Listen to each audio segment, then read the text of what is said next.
জ্যৈষ্ঠ মাসে বাড়ির এই স্থানে ছড়িয়ে দিন এক মুঠো লবণ।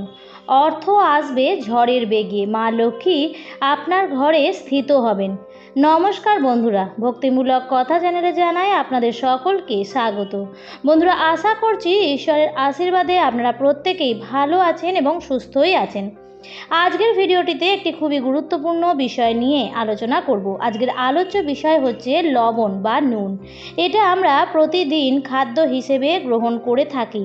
রান্নার কাজে একটি অপরিহার্য উপাদান হচ্ছে নুন। তবে আমরা জানি না যে ঘরের নানাবিধ বাস্তু দোষ কাটানোর জন্য এবং গ্রহদোষ কাটানোর জন্য লবণ বা নুন অব্যর্থভাবে কাজে লাগানো যেতে পারে।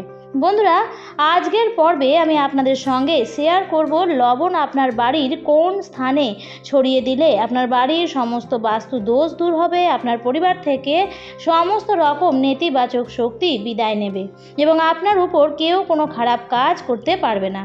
চলছে জ্যৈষ্ঠ মাস। এই মাসটি হচ্ছে মা লক্ষ্মী এবং নারায়ণ ভগবানের মাস। এই মাসটিতে বজরংবলীর পুজো করাও অত্যন্ত ভালো। এই মাসটিতে প্রতিদিন সূর্য ভগবানকে জল অর্পণ করা ও তুলসী গাছে জল অর্পণ করা অত্যন্ত ভালো। এই মাসটি হচ্ছে মা লক্ষ্মীর অত্যন্ত প্রিয় মাস এবং এই মাসে লবণের এই প্রয়োগটি যদি আপনারা সঠিকভাবে করতে পারেন তাহলে সারা বছর ব্যাপী ভগবানের আশীর্বাদ আপনার পরিবারের উপর বর্ষিত হতে থাকবে এবং সমস্ত রকম সংকট পরিবার থেকে দূরে থাকবে। চলুন বন্ধুরা, আপনাদের বলে দিই কিভাবে আপনারা লবণ ব্যবহার করবেন আপনাদের জীবনে এবং কি কি সতর্কতা অবলম্বন করবেন। তবে মূল পর্বে যাওয়ার আগে আমার সকল বন্ধুদের কাছে একটাই অনুরোধ করব যে ভিডিওটি সম্পূর্ণরূপে দেখুন আর দেখার পর ভালো লাগলে অবশ্যই একটি লাইক করবেন এবং কমেন্টসে লিখবেন জয় মা লক্ষ্মীর জয়। এবং বন্ধুরা, ভিডিওটি শেয়ার করবেন আপনাদের নিকট আত্মীয় স্বজন এবং বন্ধুবান্ধবদের সাথে। চলুন বন্ধুরা, আসা যাক মূল পর্বে। বন্ধুরা, প্রথমেই জানতে হবে যে ঘরে বাস্তু দোষ আছে কি না। যদি আপনার ঘরের বাস্তু দোষ থাকে সেটা প্রমাণ করার একটি সহজ উপায় হচ্ছে, হয়তো আপনি অত্যন্ত ফুরফুরে মেজাজে বাইরে আছেন, যখনই আপনি ঘরে অর্থাৎ নিজের ঘরে প্রবেশ করলেন তখনই হঠাৎ করেই আপনার মন মেজাজ খারাপ হয়ে গেল। তাছাড়া কারণে অকারণে পরিবারের সদস্যদের মধ্যে খিটিমিটি মনোমালিন্য যদি লেগে থাকে এবং যদি আপনি কোনো ভালো অনুষ্ঠান করতে চান অথবা আপনি কোনো পুজো করতে চান তাহলে আপনার সেই পুজো দেওয়ার পথে বাধা তৈরি হয়, তাহলে বুঝতে হবে যে আপনার বাড়িতে অত্যন্ত মাত্রায় নেতিবাচক শক্তি বৃদ্ধি পেয়েছে এবং তার ফলে আপনি যা ভালো কাজ করতে চাইছেন, আপনি যা শুভ অনুষ্ঠান করতে চাইছেন তাতে আপনার বাধা আসছে। তাহলে অবিলম্বে আপনার ঘরের বাস্তু ঠিক করা প্রয়োজন। যে ঘরে বাস্তু দোষ থাকে সেই ঘরে কোনো রকম আর্থিক উন্নতি হতে পারে না। সেই ঘরের সদস্যরা যে কাজেই হাত লাগাবেন সেই কাজে এই সমস্যার সম্মুখীন হতে হবে। আপনার মধ্যে যে পজিটিভিটি আছে সেটা আপনার ঘরের বাস্তু দোষ শোষণ করে নেবে। এর ফলে আপনি কোনো ভালো চিন্তা ভাবনা করতে পারবেন না। এর ফলে পরিবারের আয় উন্নতি দিন দিন কমতে থাকবে আর আপনার খরচ হু হু করে বাড়তে থাকবে। তাই বন্ধুরা, ঘরের বাস্তু দোষ খুব সহজ কিছু উপায়ই বলা যেতে পারে, প্রায় বিনামূল্যেই সারানো যেতে পারে। সঠিকভাবে সেটি জানতে হবে। আপনি সাধারণ লবণ অর্থাৎ সাদা লবণ যেটি আপনি রান্নায় ব্যবহার করেন, প্রতিদিন খাবার হিসেবে গ্রহণ করেন, সেই সাদা লবণ দিয়েও আপনি উপায়টি করতে পারেন। তাছাড়া যদি আপনার ঘরে সৈন্ধব লবণ থাকে, সৈন্ধব লবণ অত্যন্ত ফলপ্রদায়ী, সেটি দিয়েও আপনারা করতে পারেন। বন্ধুরা, এটা এমন নয় যে সৈন্ধব লবণ দিয়েই আপনাকে করতে হবে তবেই বাস্তু দোষ দূর হবে, না। তবে সৈন্ধব লবণ যেটি হয় সেটি অতিরিক্ত বেশি শুদ্ধ হয়। এটা সাদা লবণের থেকে আরও বেশি শুদ্ধ হয় এবং আরও বেশি কার্যকর হয়। তবে আপনি দুটোর মধ্যে যে কোনো একটি লবণ দিয়েও করতে পারেন। প্রথম যে উপায়টি আমি বলছি সেটা আপনারা প্রতিদিন করবেন এবং সকাল 10টার আগে করার চেষ্টা করবেন, অর্থাৎ সূর্য আকাশের ওপর দিকে যাওয়ার আগে চেষ্টা করবেন প্রতিদিন সকালবেলায় ঘর দুয়ার খুব ভালোভাবে পরিষ্কার পরিচ্ছন্ন করার। যে বাড়ি পরিষ্কার পরিচ্ছন্ন নয় সেই বাড়িতে অলক্ষ্মী বাস করে, মা লক্ষ্মী সেই বাড়িতে প্রবেশ করেন না। এবং প্রতিদিন ঘর মুছবেন এবং ঘর মোছার যে জলটি হবে সেই জলের মধ্যে ছোট 1 চামচ সাদা লবণ মিশিয়ে দিয়ে আপনার ঘর ঘরগুলি মুছে নেবেন এবং চেষ্টা করবেন সেই জল বাড়ির বাইরে ফেলার, অর্থাৎ বাড়ির উঠোনে ফেলার। ঘরের মধ্যে না ফেলে আপনি বাড়ির বাইরে ফেলার চেষ্টা করবেন। এর ফলে বাড়ির মধ্যে যে নেতিবাচক যা কিছু আছে, যেটার ফলে আপনার পরিবারের আয় উন্নতিতে বাধা আসছে, সেটা আস্তে আস্তে কেটে যাবে। কিন্তু এই কাজটা আপনাদের প্রতিদিন করতে হবে এবং চেষ্টা করবেন সকালবেলায়, অর্থাৎ দুপুর 12টার আগে অন্তত পক্ষে করার চেষ্টা করবেন। অর্থাৎ ঘর দুয়ার ঝাঁট দেওয়া বা মোছা সেটা সবসময় সকালের দিকেই করা উচিত, কখনোই মাঝ দুপুরে নয়। তাই সকালের দিকে এই কাজটি করার চেষ্টা করবেন। আপনারা প্রতিদিন করতে পারেন, তবে বৃহস্পতিবার দিন এবং পূর্ণিমার দিন খালি বাদ দেবেন। দ্বিতীয় যে উপায়টি আপনারা করবেন, এটি করবেন আপনাদের বাড়ির বাথরুমে। বন্ধুরা, বাথরুম এমন একটি জায়গা যেখানে সবথেকে বেশি নেতিবাচক শক্তি বৃদ্ধি পায়। একটা ঘরে যে বাস্তু, তার মধ্যে যে নেতিবাচক শক্তি, তা কিন্তু বাড়ির বাথরুম থেকেই বেশি পরিমাণে বৃদ্ধি পায়। কিভাবে সেটি ঠিক করা যেতে পারে, তার জন্য আপনারা মাত্র দুটি কাজ করবেন।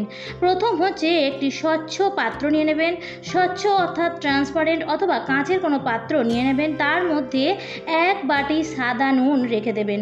অর্থাৎ আপনি যদি কোনো কৌটো নেন, তাহলে সেই কৌটোটি ভরে 1 বাটি সাদা নুন ভরে রাখবেন এবং আপনি বাথরুমের একটু ওপরের দিকে এমন একটি জায়গায় রাখবেন যাতে সেটি হঠাৎ করে কারুর চোখেও না পড়ে, কিন্তু বাথরুমের মধ্যেই সেটি থাকে, কিন্তু কারুর হাতেও না পড়ে, কারুর চোখেও না পড়ে, এমন একটি জায়গায় রেখে দেবেন।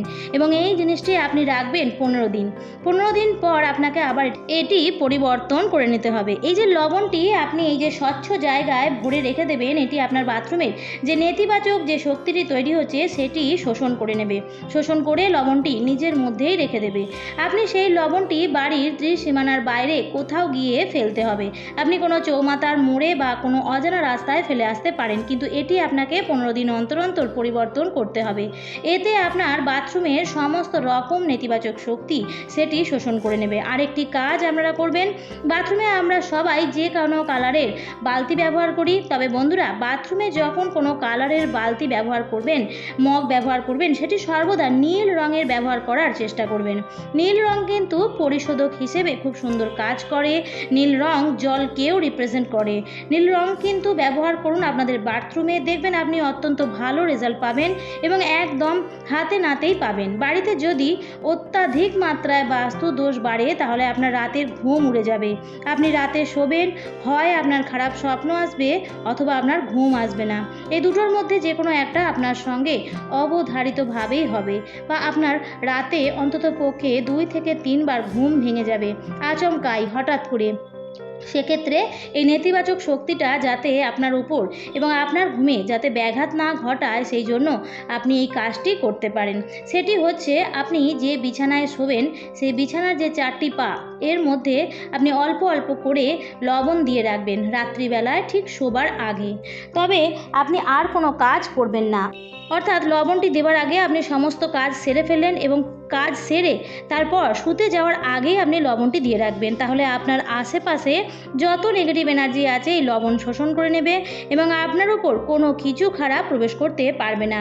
এটিও আপনারা করে দেখতে পারেন। এবং সব শেষে বলবো, ঘরের সার্বিক বাস্তু দোষ এবং সবার উন্নতি এবং মঙ্গলের জন্য আপনারা বাড়িতে ঠিক 1 মুঠো পরিমাণ, আপনার হাতের মুঠোয় 1 মুঠো লবণ নেবেন এবং ঘরের মধ্যে পূর্ব থেকে পশ্চিম দিকে 3 বার ঘুরিয়ে সেই 1 মুঠো লবণ নিয়ে আপনি আপনার বাড়ির উঠোনে চলে আসবেন এবং উঠোনের যে উত্তর পশ্চিম কোণটা আছে, সেই কোণের মধ্যে আপনি 1 মুঠো লবণ ফেলে দেবেন।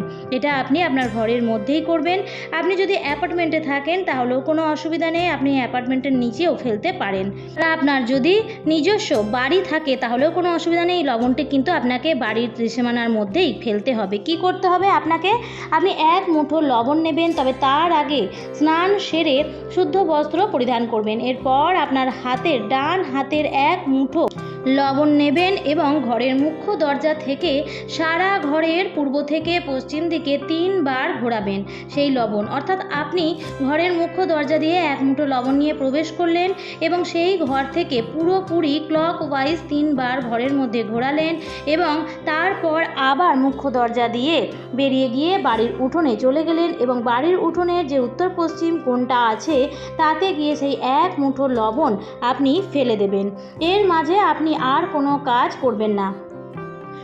অর্থাৎ আপনি যে এক মুঠো লবণ নিয়ে সারা ঘর ঘোরাবেন, তার মধ্যে আপনি আর কোনো কাজ করবেন না।